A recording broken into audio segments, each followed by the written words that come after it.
Welcome to this short overview of the Unit 1 readings. The key reading for this unit is Chapter 6 of the online text.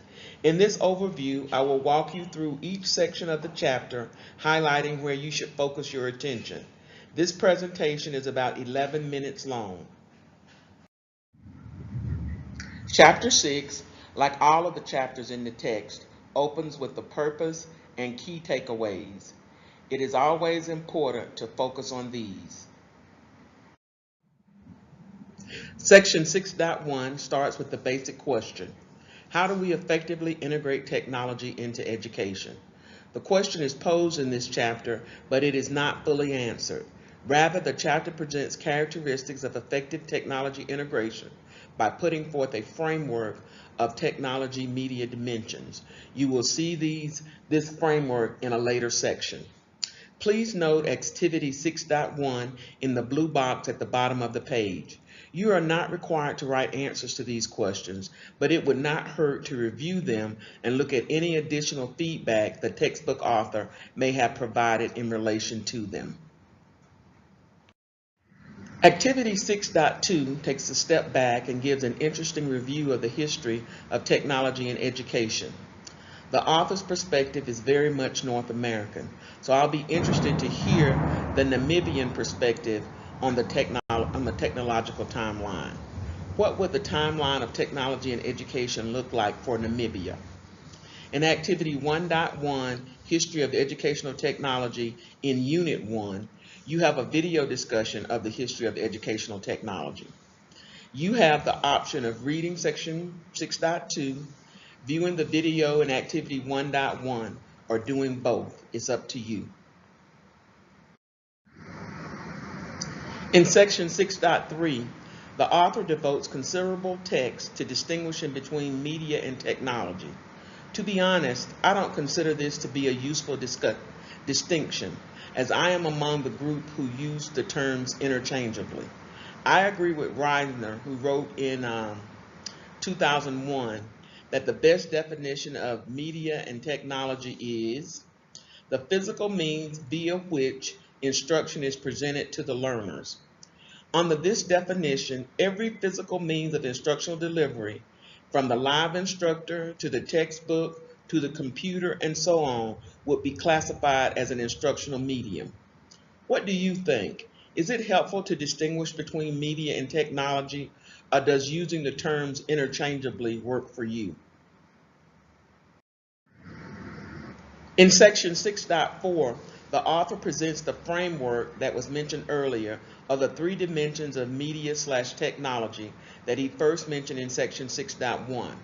The three dimensions are broadcast or one-way and communicative two-way, broadcast or communicative. The other is asynchronous or synchronous, where asynchronous is at different times and synchronous is in the same time and space. And single versus rich media. And in the next sections, he's going to go into more detail on these. Figure 6.4.3 provides a good overview of the broadcast communicative dimension. It shows where different technologies and media fall on the continuum of broadcast to communicative. Where is your teaching on this continuum? How could you make your teaching more communicative? What media technologies could help you to do this? In the questions on the Unit 1 readings, you are asked to answer these questions for 2 of the lessons that you taught during your teaching practice. In thinking about your own teaching, think about ways in which you can release control from you as the instructor to the student. For example, instead of relying on lectures to present content, think of other ways. Maybe students can do presentations on the content. Small group discussions could be another way. Team projects might be another way. You might bring collaborative tools into the classroom where students compose an essay or a song together. Think about your lessons in your subject areas and how they might be made more communicative. Figure 6.5.3 does a similarly good job with the time-place dimension. Where is your teaching on this dimension? How could you make your teaching more asynchronous with less reliance on face-to-face teaching? What media technologies could help you do this? In the questions on the Unit 1 readings, you are asked to answer these questions for 2 of the lessons you taught during your teaching practice. Most of your teaching is probably in the same time, same place cell, which is in the upper right corner of the table. Think of ways to move outside that cell. Can you move to the same place, different place cell? Same time, different place cell with some activities like bringing in a remote speaker to your class or having your class engage in a webinar with students from other classes or other schools? Same time activities are considered synchronous. Different time activities are considered asynchronous. What are some asynchronous activities you can include in your lessons? What about having students review a short lecture video before class so they are prepared for discussions in class? What are some other ideas? Though it is not presented in this presentation that I'm doing now, I want you to be sure to note figure 6.5.4. That figure integrates the broadcast communicative dimension and the time-place dimension. Figure 6.6.3 captures the media richness dimension. Where is your teaching on this dimension? How could you make your teaching more rich in media? What media technologies could you use to do this? Could help you to do this? In the questions on the Unit 1 readings, you are asked to answer these questions for 2 of the lessons you taught during your teaching practice. I'll bet many of your lessons rely on PowerPoint. If so, are they primarily text, or do you bring in graphics, audio, and video? In what ways would these other media technologies enhance your lessons?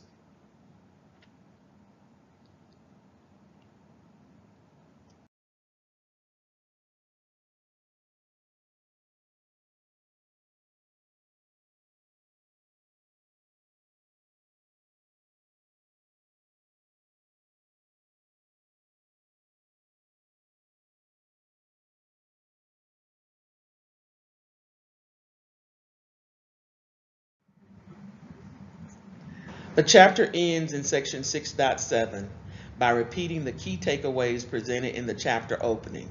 These are repeated because they are important. Be sure to read them.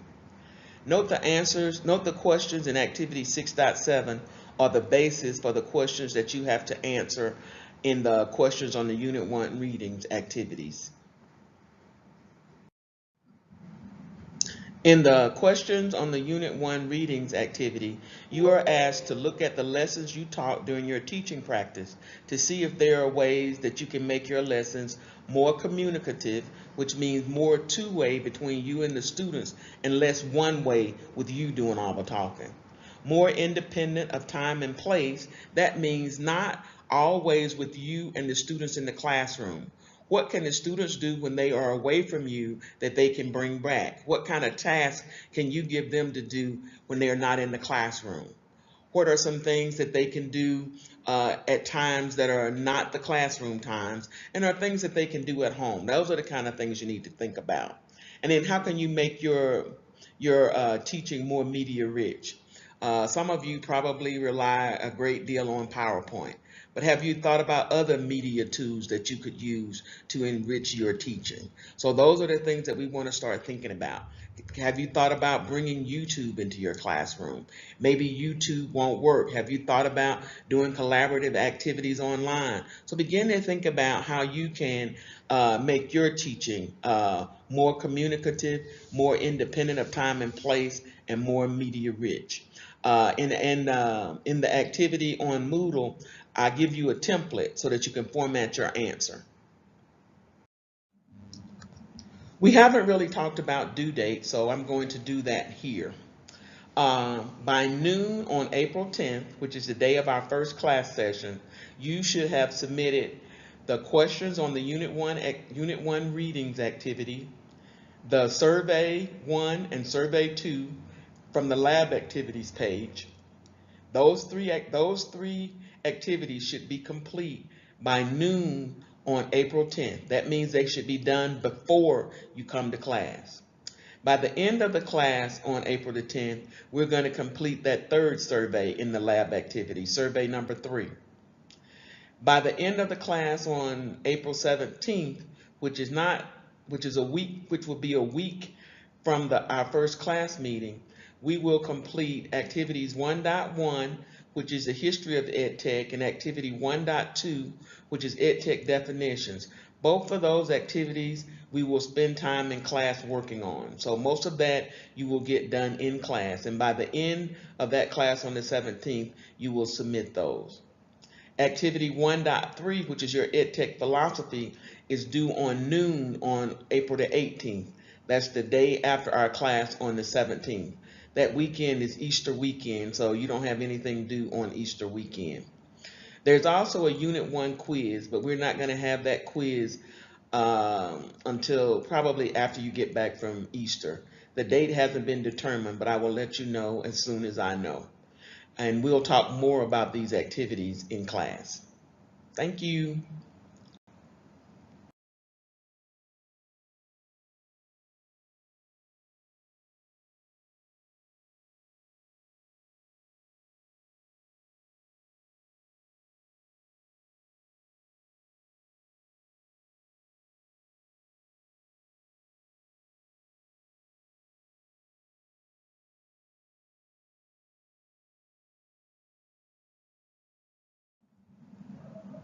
This concludes the brief overview of the Unit 1 readings.